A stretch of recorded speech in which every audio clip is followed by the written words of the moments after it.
글로벌 기업들은 요즘 어떤 비즈니스를 펼쳐가고 상상하고 있을까요? 여기에 대한 답을 드리는 코너입니다. 글로벌 비즈니스 트렌드, 오늘도 문스타트업 연구소의 문영준 대표 함께합니다. 어서 오십시오. 네, 안녕하세요. 오늘 갖고 오신 주제는 제가 슬쩍 먼저 원고를 좀 봤습니다만 날아다니는 자동차네요. 네, 플라잉 카. 플라잉 카. 네.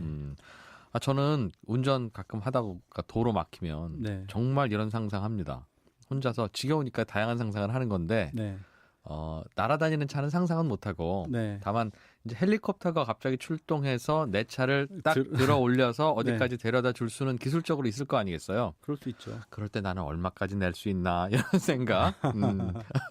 요즘에 개발하고 있는 플라잉 카 중에 어떤 걸 보면 차가 가다가 위에 드론 같은 게 와가지고 결합해서 날아갔다가 목적지에 가면은 다시 분리되는 그런 플라잉 카도 있더라고요. 매가 뭐 작은 동물들 잡아채듯이. 네. 에어버스에서 그런 거 하나 개발하고 있대요. 그러니까 견인 비행기네요. 그렇죠. 그러니까 지금 상상하시는 게 지금 막 현실화되기 위한 작업들이 진행이 되고 있는 겁니다. 그렇군요. 네. 플라잉 카도 만들어지고 있어요. 이거 실제로 날아다니는 자동차인데 실제로 보면.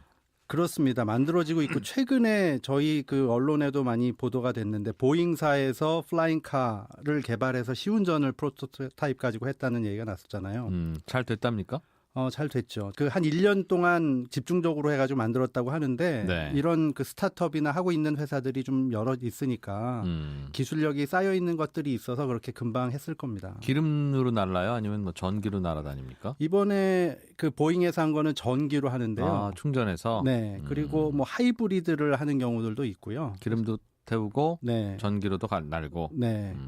이게 그 자동차가 전기 자동차가 나오면서 여러 가지 새로운 그 시도들이 있잖아요. 항공업계도 그러네요. 네. 그러니까 이 항공업계에도 전기와 그다음에 또 오토노머스 무인 주행하는 그런 기능들을 합치기 위한 노력들이 여기저기서 일어나고 있습니다. 이게 헬리콥터처럼 생겼습니까? 아니면 그 여객기처럼 생겼습니까?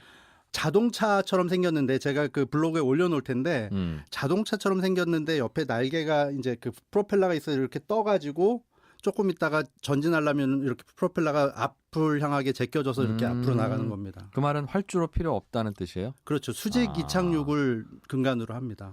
그 말 들으니까 좀 더 듣고 싶네요. 저는 활주로 필요할 거라고 하면 네. 안 들으려고 그랬어요. 아니 배보다 배꼽이 더 크지. 활주로까지 가야 되면 그렇죠. 서울 시내 막 대도시에는 무슨 활주로를 어디다 놔요. 그 동영상들 보면 재밌는 게 많이 나오는데 주차장 그냥 일반 집의 주차장에서 차가 이렇게 쓱 나오다 보면 나와가지고 조금 가다가 차가 막힐 것 같으면은 프로펠러를 옆으로 약간 벌려가지고 그래서 딱 위로 떠버리는 거죠. 위에 떴다가 네. 저기쯤 내려야지 하면 내려야 되는데 네. 이제 내릴 것도 마땅치는 않을 겁니다, 사실은. 그렇죠. 약간 복잡한 도시에는 네. 그렇다고 건물 옥상에 매번 내리기도 좀 그렇고. 네. 그렇긴 한데 아무튼 수요가 있으니까 열심히 고민을 해서 만들고 있는 거겠죠. 네, 그렇습니다. 보잉에서 만들면 보잉은 비행기 만드는 회사인데 네. 또 다른 회사들도 달라붙었어요? 최근에 JP 모간이라든지 월스트리트 저널 같은 데서 이런 것들을 보도하고 있는데요. 미국이나 유럽을 중심으로 해서 우리는 보잉이 개발했어 이렇게 얘기하잖아요. 항공사가. 네. 이런 것들 개발하고 있는 회사가 40여 곳이 넘는다는 얘기들을 합니다. 40개 넘는 업체들이 이 날아다니는 자동차를 개발 중이다? 네. 우리는 아직 뭐 그렇게 많이 신경 쓰고 있지 않은데 앞선 그림을 그리고 있는 회사들은 벌써 하고 있는 거예요. 그럼 이건 수요가 많을 거라는 뜻인데 네. 어디에서 주로 쓰여요? 정말 길 막힐 때 이거 타고 다니라고? 제일 먼저 생각할 수 있는 게 어번 그 도시 주변에서 출퇴근할 때도 네.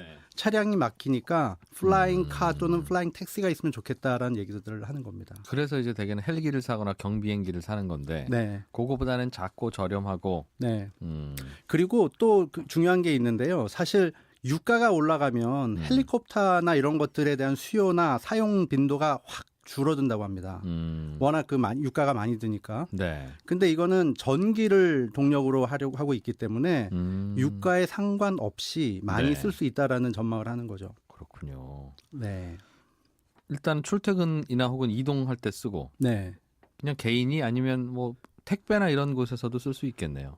그렇죠. 그래서 지금 이제 이 플라잉 카를 개발하고 있는 회사들이 어떤 회사들이 있습니까? 그럼 여러 가지가 나오는데요. 예를 들면 뭐 테슬라 또는 아마존 뭐 잘 알려진 데도 나오지만 아마존은 택배했을 게 뻔하고 네. 테슬라는 UPS 이런 데도 나옵니다. UPS도 배송업체죠. 그렇죠. 거기도 그럼 배송해서 일 거니까 이해도 되고. 네. 그러니까 사람이 타는 것도 있을 것이고 플라잉 택시라고 하면서 화물을 배송하는데도 이걸 사용할 수 있다라고 보고 있는 거죠.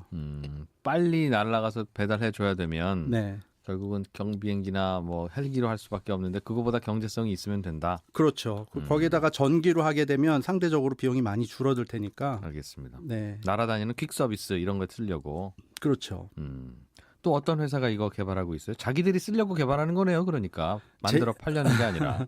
재미있는 게 그 미국에 가면은 카지노가 있잖아요. 그 라스베가스가 굉장히 유명한데요. 네. 거기 있는 유명한 호텔들 시저스하고 MGM 큰 호텔들인데 여기도 또 플라잉 카를 개발하고 있다고 합니다. 거기는 또 왜요? 카지노 업체가 왜요?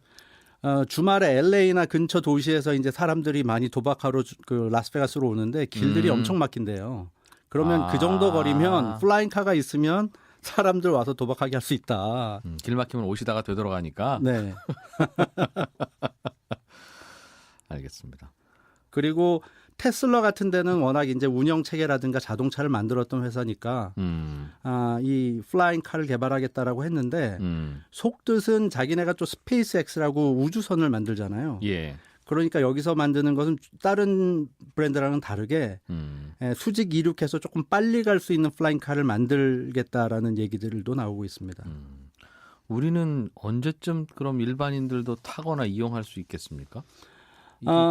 지금 개발하고 있는 회사들 중에 좀 빨리 현실화될 거다라고 하는 회사가 벨이라는 항공사가 있어요. 네.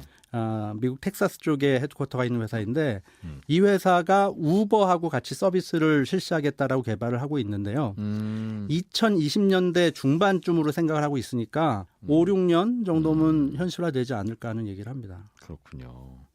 이게 보니까 네. 그 자동차의 모서리의 양쪽에 공기청정기 같은 그 헬리콥터도 아니고 네. 팬이라고 하나요? 그렇죠. 팬이 달려 있죠. 그게 달려 있고 그 가동하면 이제 붕 위로 뜨는 거잖아요. 네. 예전에 그 사람이 탈 수 있는 드론 이야기해 주실 때 네. 그거나 비슷하다는 생각이 드네요. 그렇죠. 어떤 면에서는 비슷한데 지금 이 벨에서 개발한 거는 팬이라고 하는 이 프로펠러가 아까 말씀드린 대로 뜰 때는 평면으로 있다가 네. 앞으로 빨리 갈 때는 또 이렇게 수직으로 바뀌어지게 각도가 조절되게 돼 있어요. 바람을 뒤로 쏘면 앞으로 네. 나가고 네. 바람을 앞으로 쏘면 브레이크가 걸릴 것이고. 네. 알기는 알겠는데. 그러니까 물 위에 떠가는 호버크래프트 있잖아요. 네. 그런 것들을 조금 더 그 기체를 가볍게 하면서 작게 해서 그걸 높이 띄우는 그런 개념이라고 보시면 될 것 알겠어요. 같아요. 네. 앞으로 자동차를 가벼운 재료로 만드는 게 관건이겠네요. 이거 그래서 뭐 기술적으로야 가능하겠으나 네. 이 무거운 자동차를 이 프로펠러 돌아가는 힘으로 띄워 올리려면 네. 뭐 엄청난 전기가 들거나 엄청난 전기가 들면 또 배터리도 커져야 되고 난리가 날 텐데 네. 가볍게만 만들면 그래서 업계에서는 그 카본 파이버라든가 신소재를 차체에 활용하는 그런 신기술들이 적용되고 있다는 얘기도 합니다. 일본도 이거 개발하고 있다는 뉴스가 최근에 나왔어요? 플라잉카 개발에 적극적인 아까는 미국이나 유럽의 큰 회사들이 많이 하고 있다라는 말씀을 드렸는데요. 일본에서는 나라에서 정책적으로 좀 많이 힘을 싣고 있다는 보도들이 나오고 있습니다. 일본은 개발하는 이유가 뭡니까? 첫 번째로 2020년이면 올림픽이 있는데요. 또 어떤 혹자는 올림픽에 플라잉카가 성화를 봉송하는데 한몫을 할 것이다라는 얘기도 하고 있고요. 차가 하는 것보다 뭔가 좀 있어 보이잖아요. 플라잉카가 이렇게 한다고 하면. 예, 뭔 말인지 알겠어요. 예. 그런 것도 있고 저희가 왜 중국의 전기차가 활성화될 때 완강이라는 뛰어난 사람이 있었다는 얘기를 드린 적이 있는데요. 예.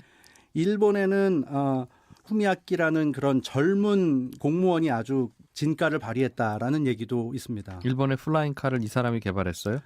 그런 건 아닌데 높은 분들에게 플라잉카가 필요하다라고 많이 설명들을 하고 그다음에 할 수 있는 여러 가지 시도들을 해서 도와주기도 하고 규제도 풀고. 네. 오. 그러니까 이분이 보기에 일본에는 여러 가지 섬들도 있고 그리고 산들도 많으니까 네. 플라잉카를 활성화시키면은 나라 경제에 많은 도움이 된다라고 해서 에어버스, 보잉 그다음에 자동차나 비행기 어셈블리를 한 적이 있는 수바루 자동차 이렇게 연관을 시켜가지고 네.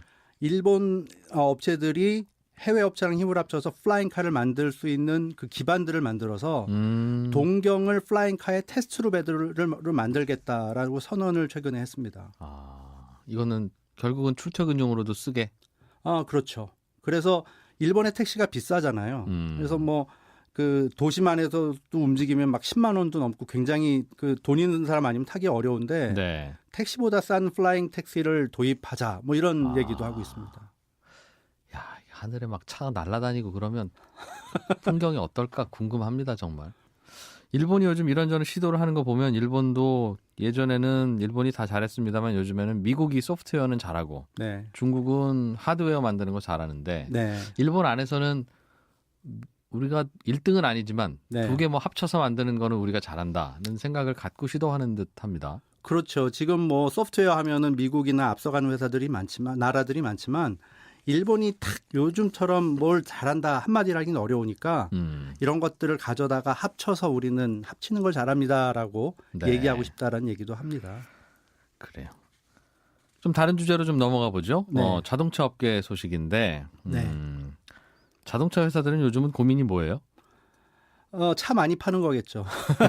그건 뭐 늘 그렇고 네. 차를 많이 팔려면 어떻게 해야 되겠느냐. 제일 큰 화두가 사실은 전기차를 얼마나 비중을 늘릴 것이고 언제부터 더 많이 팔 것이고 이런 고민들을 많이 하는 걸로 보여집니다. 거기다가 자율주행을 얼마나 현실화시킬 것이고 이런 얘기들을 많이 하는데요. 네. 최근에 그 관심 끌만한 뉴스가 나왔습니다. 저희가 그 2, 3년 전에 이 코너에서 미국에서 가장 많이 팔리는 차가 뭔지 아세요? 해가지고 소개드린 적이 있어요. 기억이 잘 안 납니다. 뭐였죠? 미국에서 전 지역에서 가장 많이 팔리는 차가 F150이라고 해서 네. 포드의 트럭이었어요. 뒤에 짐 싣고 다니는 거? 네, 우리나라 네. 코란도 스포츠보다는 조금 크지만 전통적으로 미국에서 가장 많이 팔리는 차가 그 차거든요. 사람도 타고 그렇죠. 짐도 뒤에 싣고 네. 짐 싣는 곳은 비 맞게 이렇게 오픈되어 있고. 네.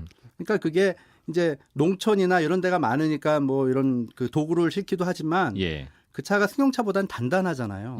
그러니까 제 친구도 남편이 이 큰 트럭을 사줬는데 와이프를 사랑해서 더 안전하라고 트럭을 사줬대요. 그러니까 그런 식으로 많이 타거든요. 다 남편들이 하는 말이에요.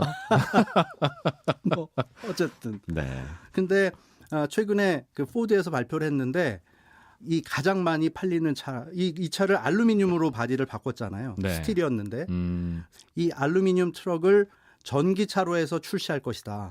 하이브리드도 같이 나온다라는 얘기가 나왔습니다. 트럭을 기존 트럭에 그냥 전기 모터를 달고 충전해서 달리는 건 어려웠었나 보죠? 알루미늄으로 굳이 차체를 바꾼 이유가? 알루미늄을 차체로 받을 때 전기차를 먼저 생각한 건 아니고요. 네. 유가가 올라가니까 가볍게 만들자. 그렇죠. 차체를 가볍게 하면 아무래도 기름을 덜 먹으니까 네. 돈을 업체는 더 쓰더라도 소비자에게 이익이 가게 하겠다라고 만들었던 거죠. 그 알루미늄 트럭을 전기차로도 쓰겠다. 근데 이게 맞는 얘기가요. 그 트럭을 전기차로 하려면 배터리도 조금 더 많아야 될 텐데. 네, 무거우니까 일단은 많은 전기가 필요로 할 거고. 그렇죠. 근데 이 알루미늄 포드 트럭은 경쟁 차종에 비해서 한 1톤 정도 가벼워요. 그러니까 거기에 배터리 싣고 다니는 것도 줄어도 된다. 그렇죠. 배터리를 많이 실을 수도 있는 거죠. 전기차가 그래서 그게 고민이라고 하더군요. 네. 승용차까지는 괜찮은데 트럭이나 이렇게 짐을 많이 싣고 다니는 건 배터리를 많이 넣어야 된다. 그렇죠. 그래야 힘을 발휘할 수 있고 오래도 달릴 수 있고. 예. 문제는 배터리를 많이 넣으면 그 배터리 때문에 또 무거워진다. 그렇죠. 그러면 배터리를 또 더 넣어야 된다. 배터리 싣고 다녀야 되니까. 네. 그래서 무겁게 뭘 싣고 다니는 큰 차는 이게 효율이 잘 안 나온다고 하더군요. 그래서 아마 수소차가 네. 그러게 수소차 쓰세요라고 접근하는 포인트가 바로 거기라고. 그렇긴 하지만 어쨌든 차체 자체가 가벼우니까 조금 더 무거워지더라도 그걸 실어도 그냥 일반 차랑 무게가 비슷하니까 예. 상대적으로 강점이 있는 상황이 되는 거죠. 전기차의 용도를 트럭 쪽으로 접근시키는 용도가 아마 그게 비용 대비 효과가 조금 높아지면 바로 그쪽으로 차들을 수요가 돌아갈 것이다라고 보는 시장이라 그런가 보죠. 그렇죠. 그리고 그 사실은 작년에 테슬라에서 왜 우리가 컨테이너라고 부르는 세마이 트럭을 전기차로 해서 그 출시하겠다라고 했었는데요. 네. 그때 테슬라에서 디젤을 운영하는 거하고 전기 트럭으로 운영하는 거 운영을 비교를 했더니 50%에서 한 30-40% 정도는 절감이 될 것이다라는 괜찮더라? 얘기를 했죠. 네. 알겠습니다. 자, 오늘은 문스타트업 연구소의 문영준 대표와 함께 글로벌 비즈니스 트렌드, 전기차 최근 트렌드와 플라잉카의 개발 경쟁 들어봤습니다. 고맙습니다. 네, 감사합니다.